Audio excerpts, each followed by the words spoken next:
Dear students, you know that the productivity of an organization or of a nation is important because it is directly related with the standard of living of the people of that particular country or the community. There are various methods which have been used for increasing the productivity of an organization or of an economy. One of the techniques which is commonly used for increasing the productivity of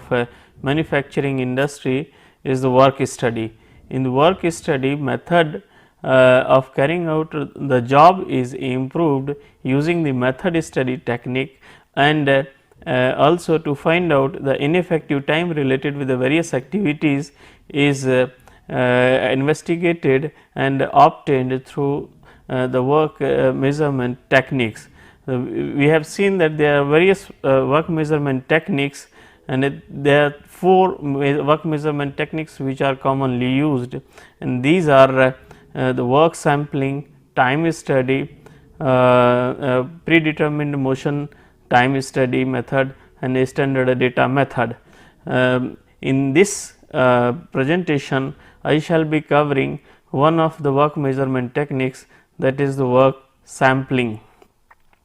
Work sampling is significantly different from the time study technique, in which observation of the operator is directly carried out by the work time study man, and time study is carried out with the help of a stopwatch. A stopwatch is used to quantify the time being taken by a worker for carrying out the job, and the time study man also judges his performance from his own concept of the standard performance. So, here the judging of the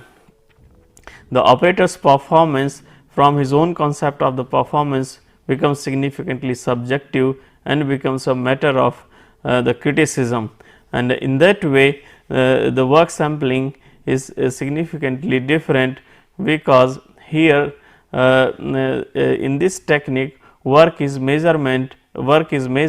by having the random observation of the shop floor or work area, and to find out how the work is being carried out, where workers are working or machines are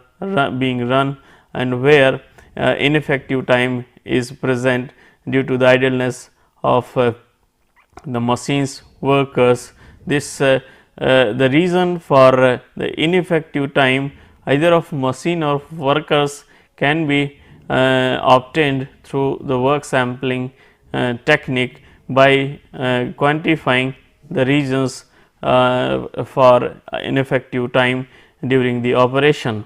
So, if we have to define it, or if you have to understand it, we have to see that it is a sampling technique, and which is also called activity sampling or random observation method or snap reading method. Snap reading method is just like taking the photograph of the shop floor, which is to be investigated or studied for work measurement, and that snap will indicate at that movement how many persons are working, how many machines are being run, and how many operators are engaged in other than the activities which are required to be done by them.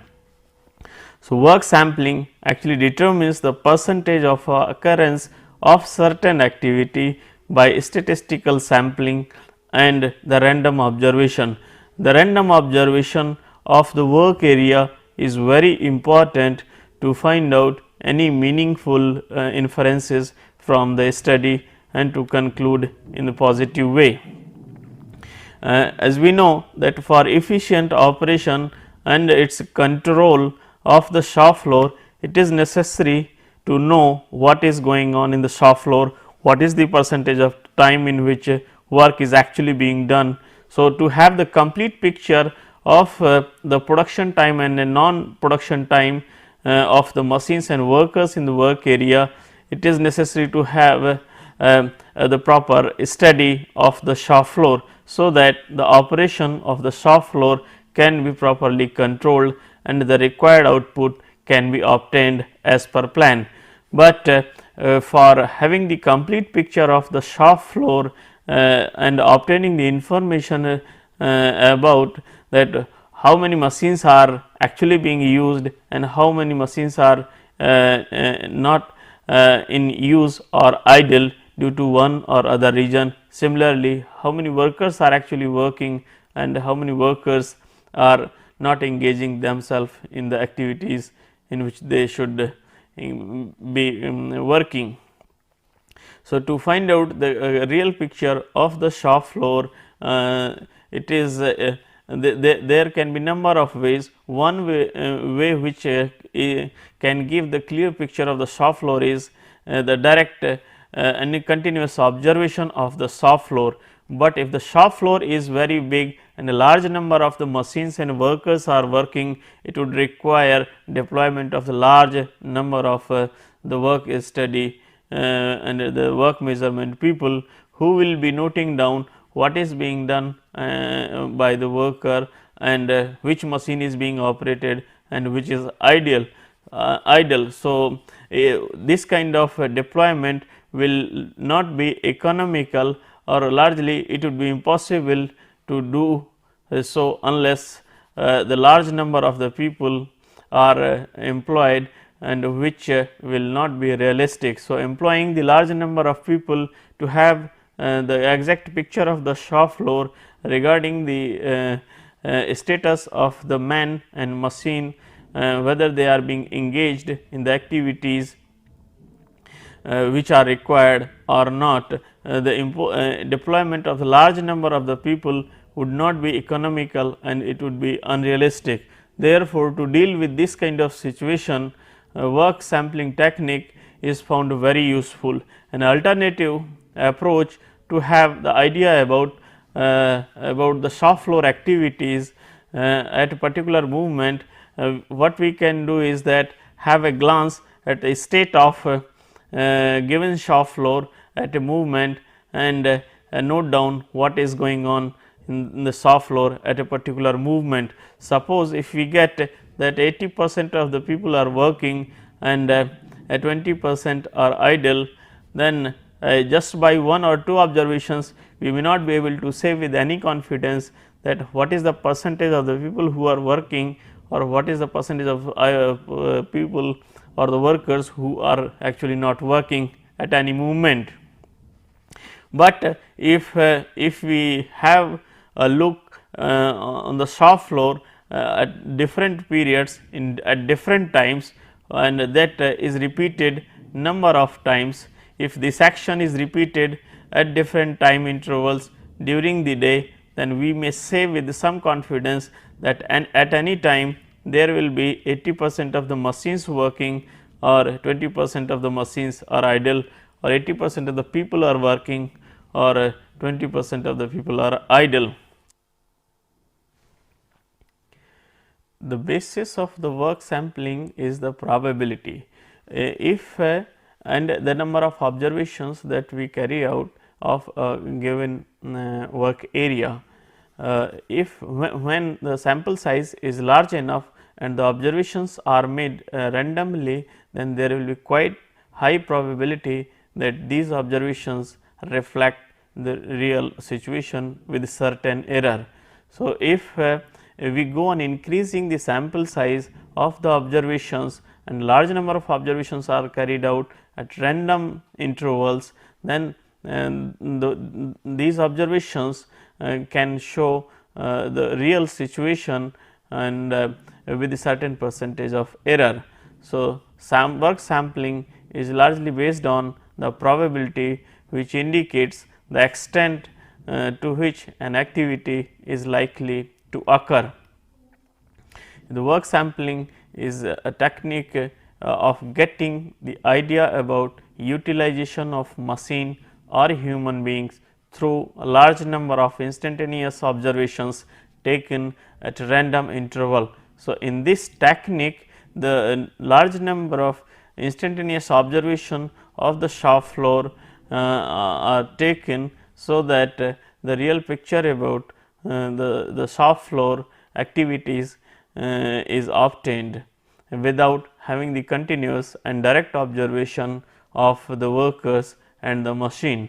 The ratio of the observations of a given activity to the total number of observation approximates the percentage of the time that activity is in a state of either action or inaction. So, depending upon the total number of observations that have been carried out of a shop floor. So, how many times a particular machine is found to be in action or in inaction, that is quantified. So, if we find that 80% of the time a machine is found to be in working condition out of the 100 observations, then 100% then 80% will be 80, then we can say with a certain degree of confidence that 80% of the time the machine is engaged and 20% of the time the machine remains idle. So, the percentage of observation of a given activity in terms of the action or inaction out of the total number of observations gives the idea about what is the percentage of the time when particular kind of activity is there or it is not being done. For example, if we take 5 coins and these coins are tossed and each of these 5 coins is tossed, and then tossing will give us either head or tail. So, the possibility of having the head or tail combinations will be different for each of the 5 coins in one set. So, these possibilities can be as given below, like we may have 0 number of heads or all 5 number of tails. There may be also possibility of having 1 head and 4 number of tails, or 2 heads 3 number of tails, or likewise 5 number of heads and 0 number of tails. So, these are the various possibilities when a set of 5 coins is tossed. We may have either all tails or 1 tail and 4 heads, or 2 tails 3 number of heads. So, what is the possibility of having either head or tail? It is, we can say the 20% will be the possibility. Here in this case it will be 1/6 times will be the possibility of having one particular combination. So, if this tossing is repeated 100 times for a set of the 5 coins, then what kind of picture we can have after summarizing the number of heads and the number of tails in all. Then that we can see here the combinations that we can receive is, after the 100 number of times of tossing, that 5 heads and 0 tails are found to be there for 3 times, and the 4 number of heads and 1 tail combination was found to be there for 17 times, and 3 number of heads and 2 tails were found to be there in for 30 times, and the 2 number of heads and 3 tails were found to be there in for 30 times, and 1 head and 4 tails found to be there for 17 times, and the 0 head and 0 number of head and 5 tails can be found for 3 times. So, if we see this distribution, it comes out to be on the extreme sides, it is minimum, that is 3 only for 0 5 or for 5 0 combination of head and tail, while the possibility is maximum of 30% where either 3 heads and 2 tails or 2 heads and 3 tails combination which can occur. So, if this distribution is seen in this diagram indicating the different combinations in x axis and the number of observations for a particular combination. If we see here, here 0 had say or 5 tails for 3 times, and 0 tail and 5 heads for 3 times, and for 1 and 4 combination, 4 and 1 combination, we have the 17 number of observations for these 2 combinations, and for 2 head and 3 tails and 3 head and 2 tail combination, we have 30 number of observations. So, this distribution is such that the chances will be the maximum for a combination of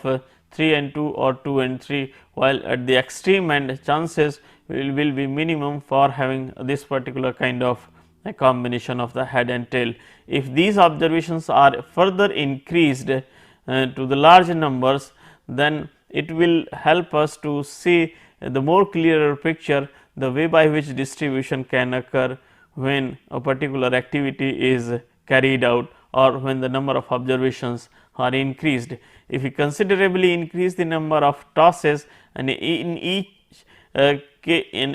case of the toss large number of the coins are used at a time, we can obtain a smoother curve, and this curve will show the normal distribution tendency, and basically this curve tells that in the majority of the cases tendency is for the number of heads to be equal to the number of tails in any one series of the tosses.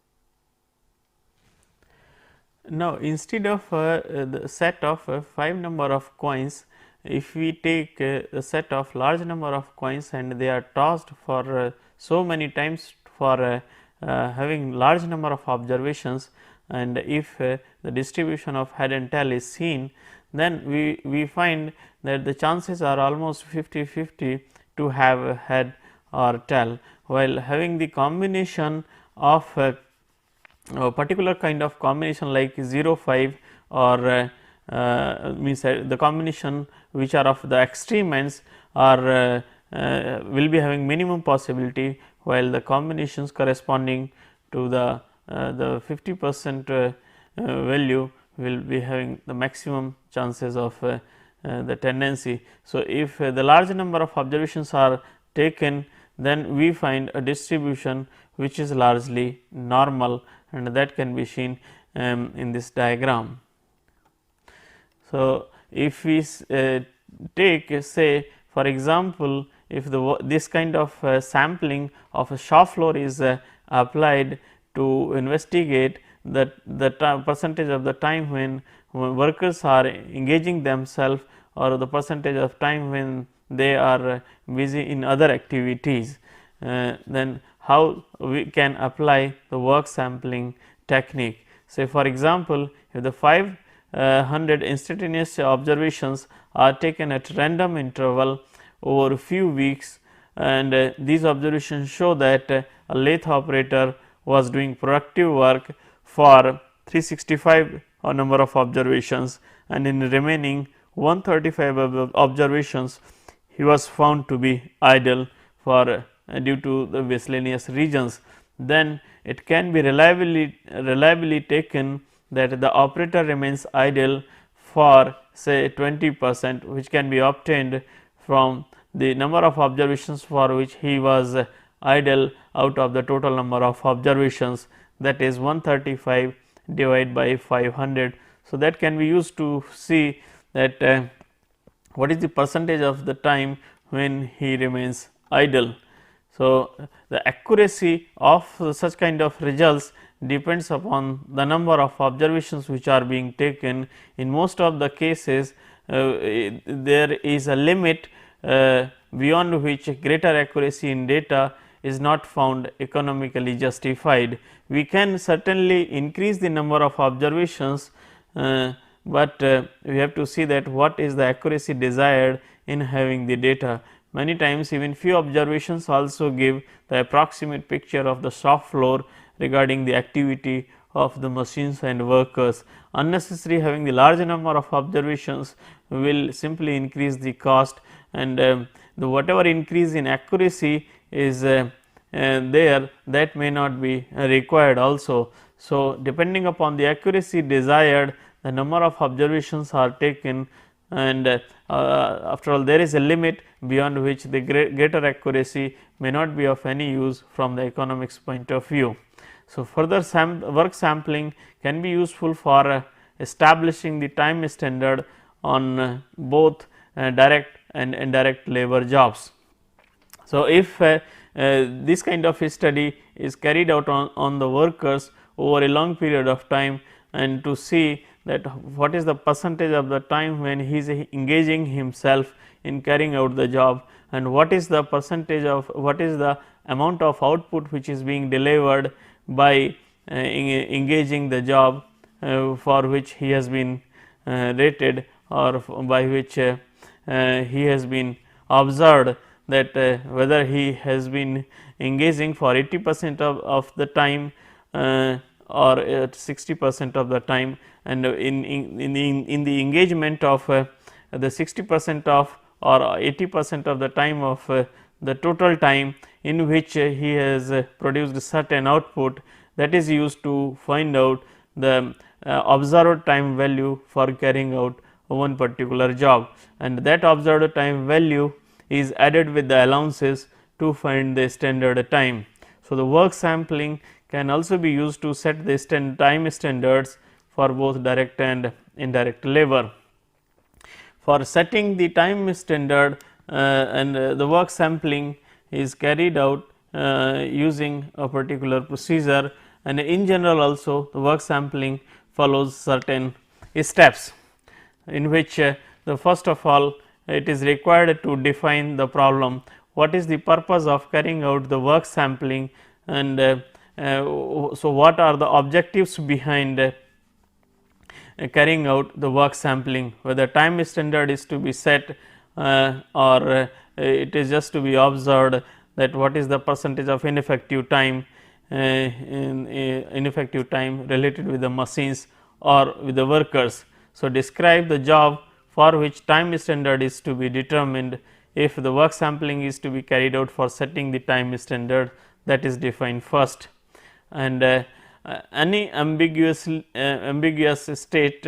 or discriminate activities of the operator on the job that would entitle him to be in working state. So, precisely it is defined that what are the kind of activities. If worker is found to be doing those activities, then he will be considered as working, or what are those activities. If he is found to be engaged in those activities, then he will be considered as a non-working. So, the set of the activities is identified first to see if the worker is engaging himself in carrying out those activities, he is considered to be working, and all other activities in which he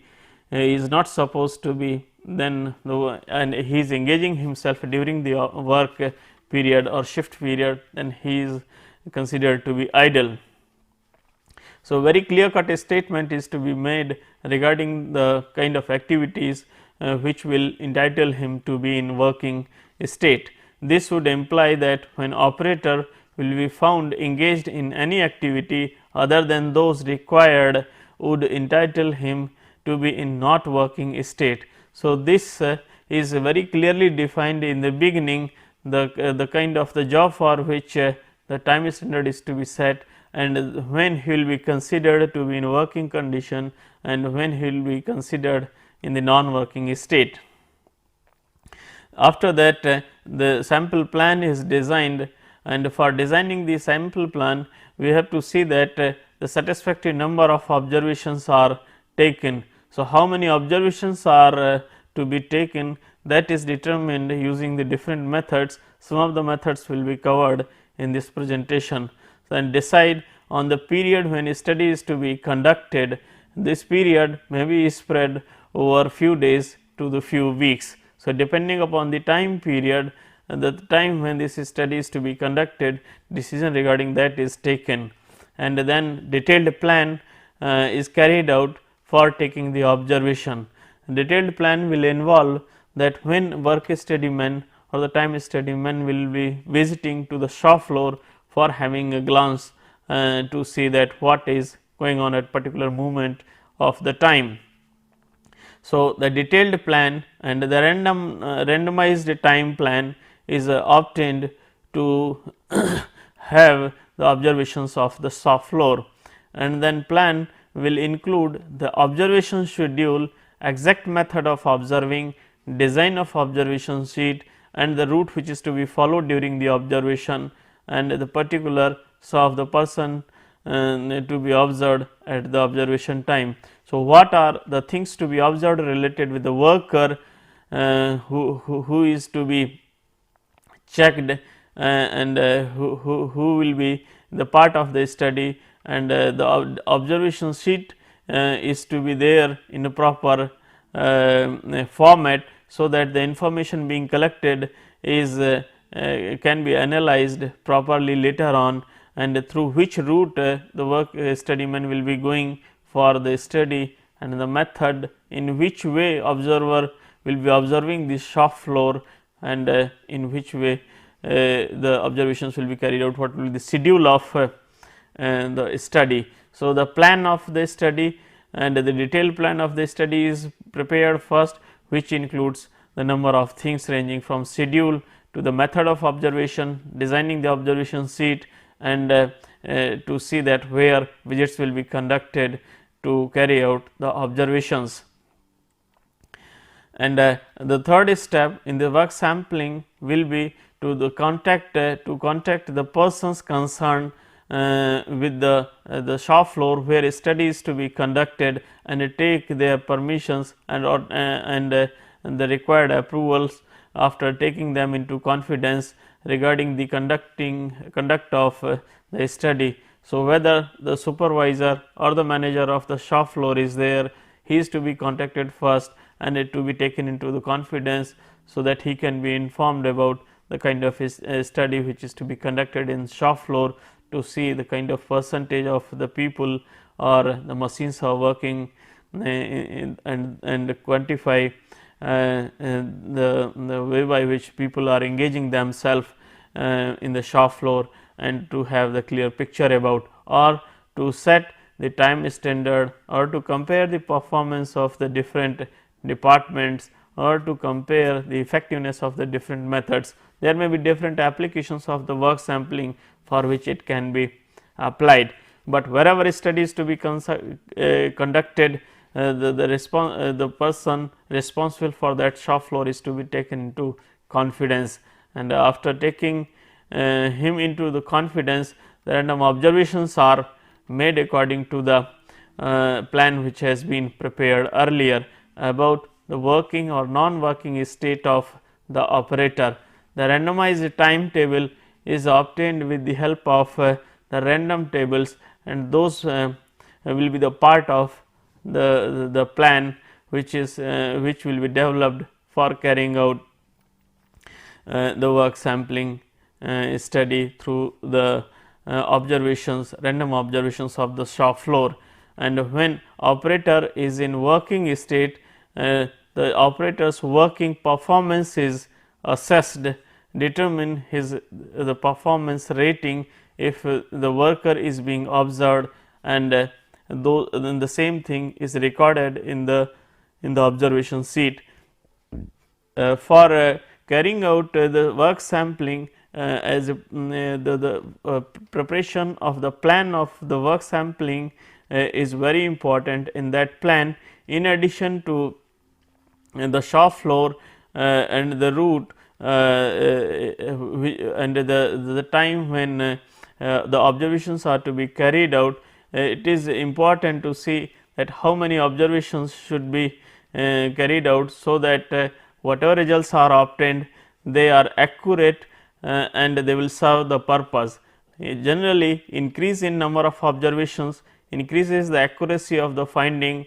but at the same time increase in number of observations also increases the time required for carrying out the study and the cost also. Therefore, a cost benefit trade off has to be struck, so that what is the accuracy actually desired for the given purpose for which a study is being conducted, and what is the cost which can be borne with, means the cost which can be taken up for a given accuracy. So, accuracy is to be decided very carefully depending upon the purpose for which study is to be conducted, and depending upon the accuracy desired in the data of the sampling study, number of observations are carried out, and generally these are based on the trade off between the required accuracy and the cost. In practice, the following methods are used for estimation of the number of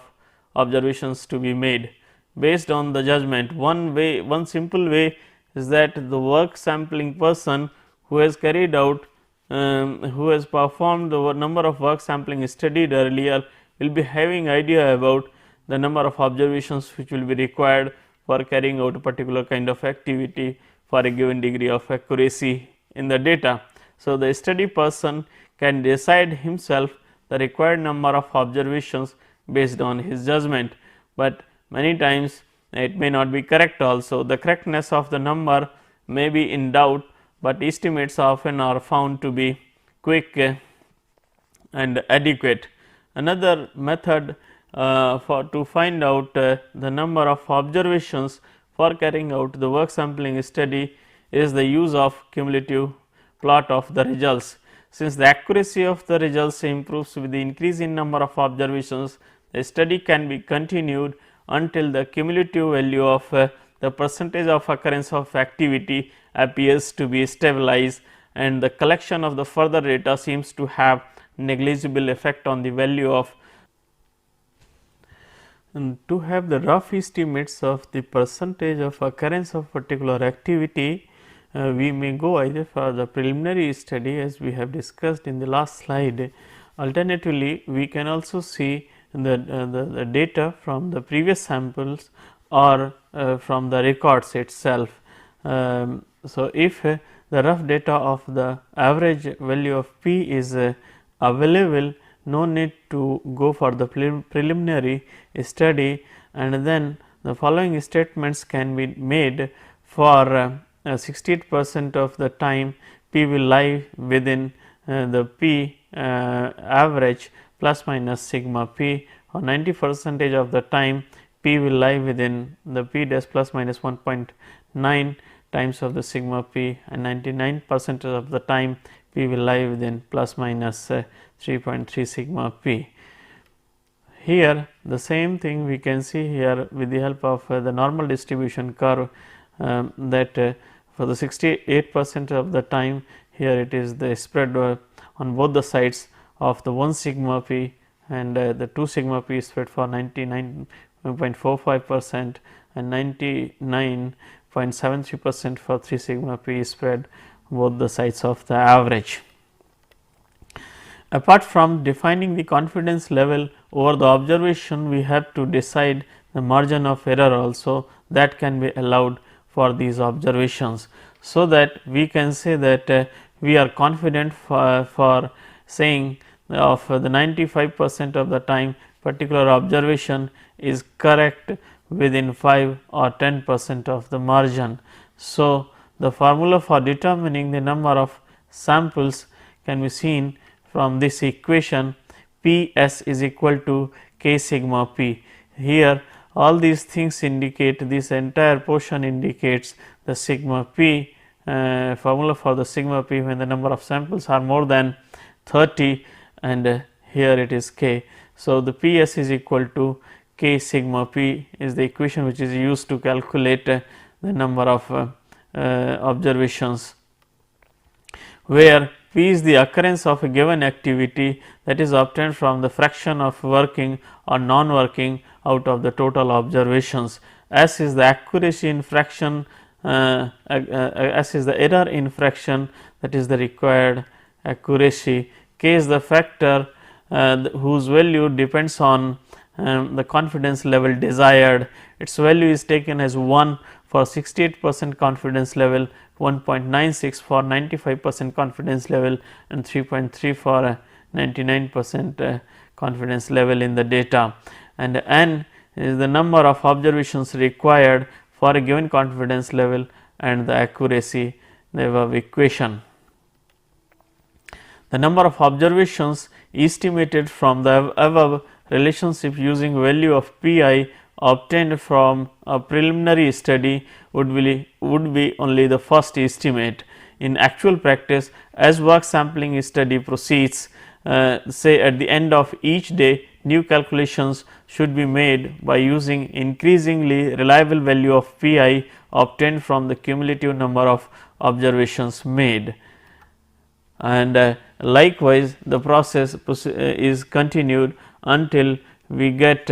that for a given accuracy desired and the given confidence level desired, the number of observations are number of observations required are less than the number of observations which have been actually carried out. So, that when that situation arrives, study further work sampling study is stopped, and we say that the required number of observations have been achieved for desired accuracy and the confidence level in data. For collection of the data during the study, it is important that the observation sheet is properly prepared, so that the information desired can be accurately entered and later on tabulated easily, so as to find out the working state or non working state of the particular item, whether he is a worker or it is the machine which is to be investigated. So, a sample observation sheet for recording the data with respect to whether with respect to whether at a pre-decided time a specified worker on the job is in working state or in non-working state. It contains the relevant information about the job operator and the place and the date and the sampling study person who will be carrying out the study, etc. All other information are also entered in the observation sheet. At the end of each day, calculations can be done to estimate the percentage of the time worker on the job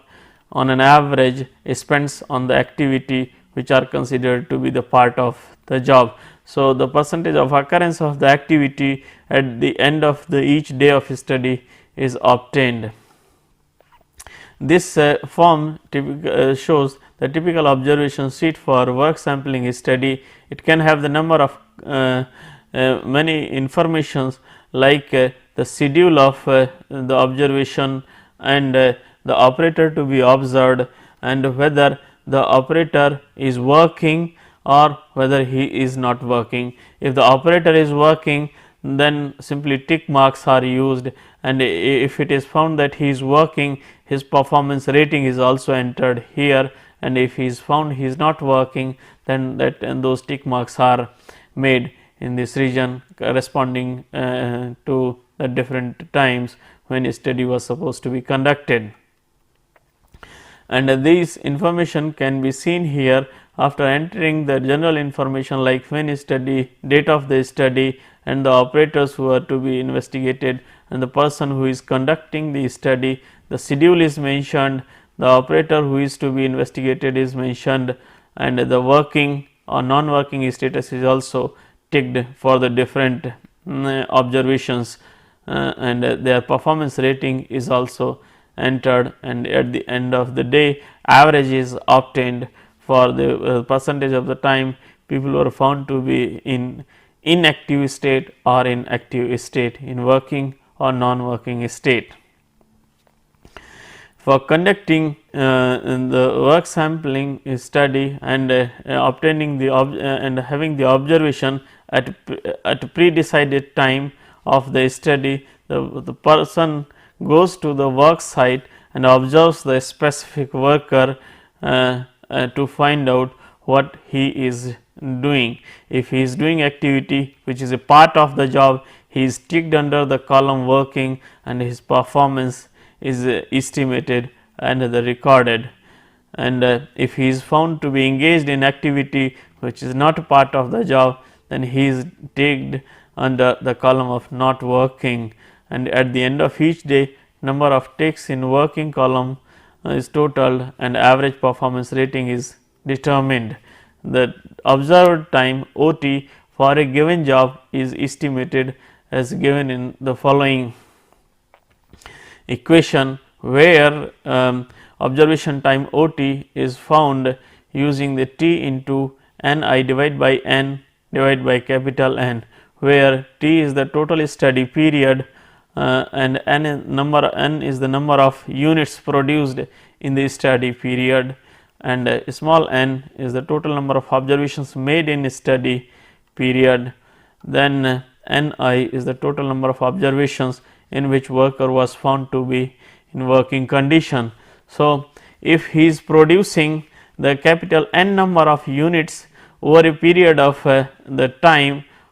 T of the study, in which Ni is the percentage, Ni is the number of observations in which he is found to be in working, and the remaining he was the idle out of the total number of the observations small n. So, this is how the observed time or average observed time for producing an unit item can be obtained for a particular worker. So, T multiplied by the number of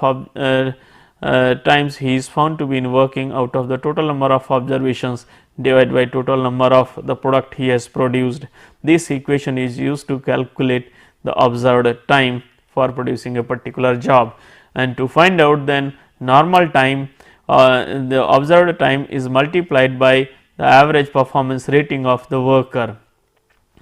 And so, here normal time NT is calculated using observed time multiplied by the average rating performance of the worker. R bar indicates the average rating factor of the worker during the study. So, the standard time, with the help of standard time is further calculated by using the normal time and adding the suitable allowances allowed to,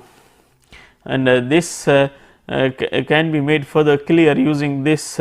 example, that a work sampling study was conducted on a cargo loading operation for the purpose of developing its time standard, and the study was conducted for a period of 1500 minutes, during which 300 instantaneous observations were made at random intervals, and the result of the study indicated that worker on the job was working 80% of the time, and he loaded 360 pieces of the cargo during the study period, and the work analyst rated the performance of the worker 90%, and if the management wishes to permit a 13% allowance for fatigue, delay and the personal time, then what will be the standard time for this observation. So, here we have the important data about the total period of the study is 1500 minutes, and in total 300 number of observations is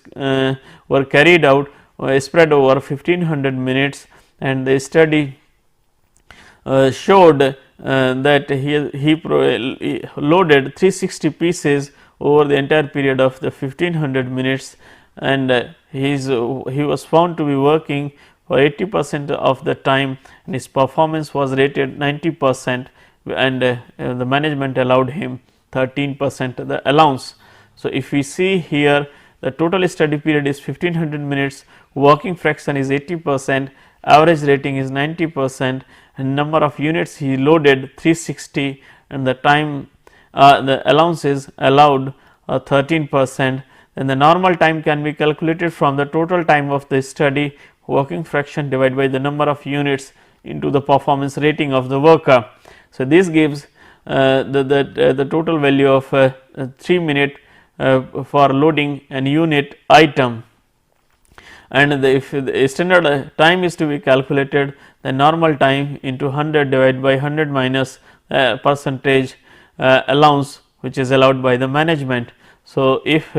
by putting the values in this equation, we can see that the standard time comes out to be 3.45 minutes. So, this is how, if we have idea about the total time during which worker is working, and if we know what is the percentage of the time he is found to be in working condition, and the number of units he has produced over the total entire study period, and what is his rating, performance rating, then we can establish the standard time for carrying out a particular job by the work sampling study.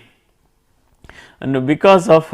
its unique nature of the work sampling, that it does not require continuous observation of the worker or of the shop floor for carrying out to quantify the work content and to establish the time required for carrying out a given job. This method can be effectively utilized in number of situations, like to compare the efficiency of the two departments. Random sampling of the two different departments can be carried out to see the relative efficiency of the two department, and to have the more equitable distribution among the group of the workers. So, from the work sampling study we can see for how long time a particular worker or group of workers is workers are more engaged in work compared to the other group of the workers or an individual worker. So, that the more equal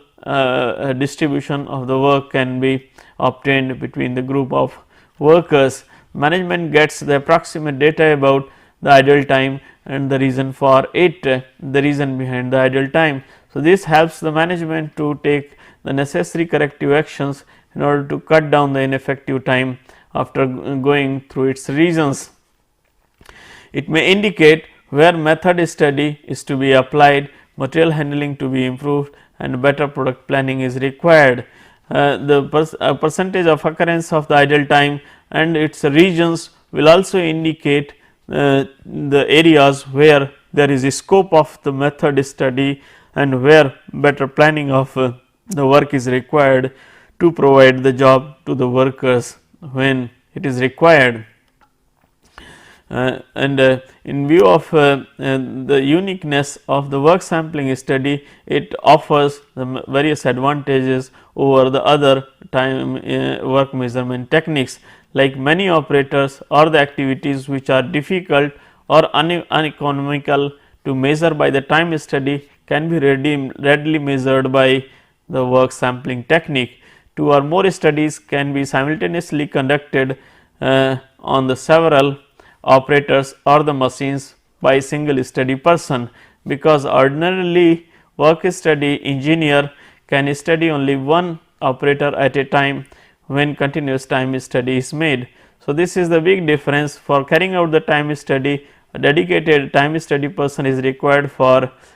study of one worker or of a machine, while one study man can carry out the study of the several workers or the operators and the machines using the work sampling.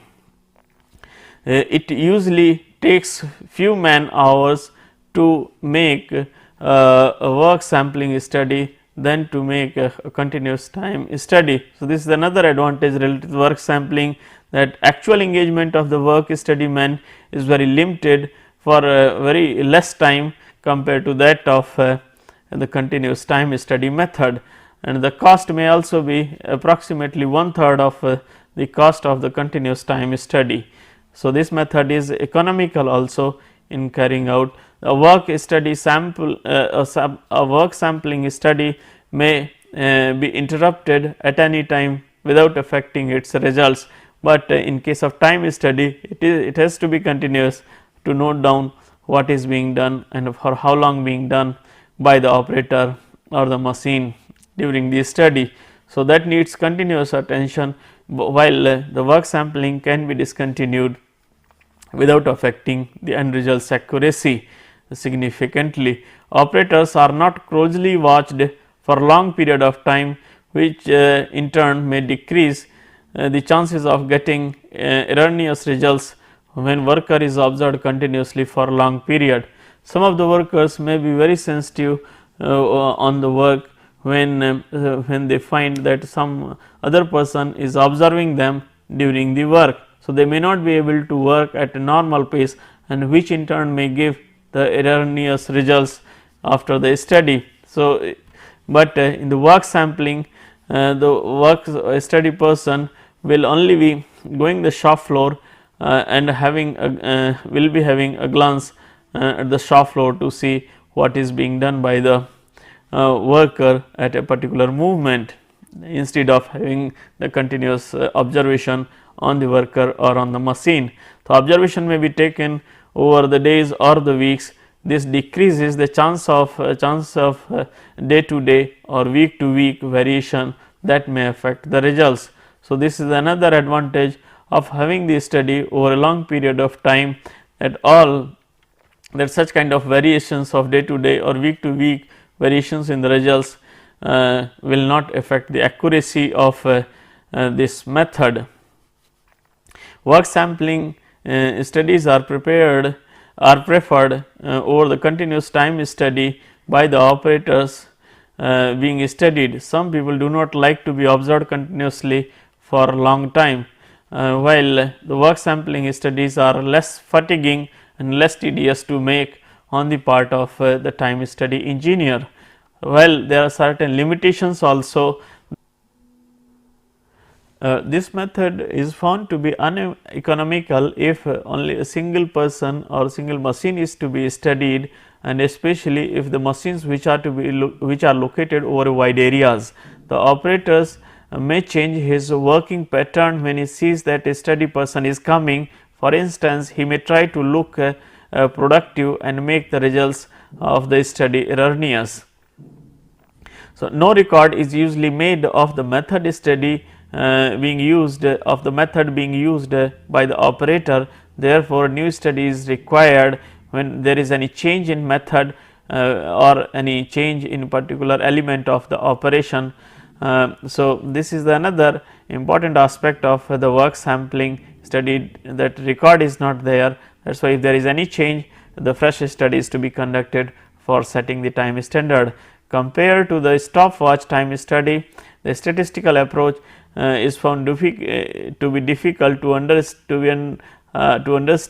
by the worker. Workers find it difficult to understand in which way the time standards are being set. So, here in this lecture I shall conclude with the remarks that the work sampling study is very useful technique, and it has various advantages over the time study method, because only the random observations of the shop floor are carried out to arrive at the percentage of occurrence of a particular activity, and to see whether the operators are working or the machines are idle or not, or if they are idle, then what is the reason behind them, and it easily helps to identify the presence of ineffective time in machines or related with the workers. Thank you for your kind attention, please.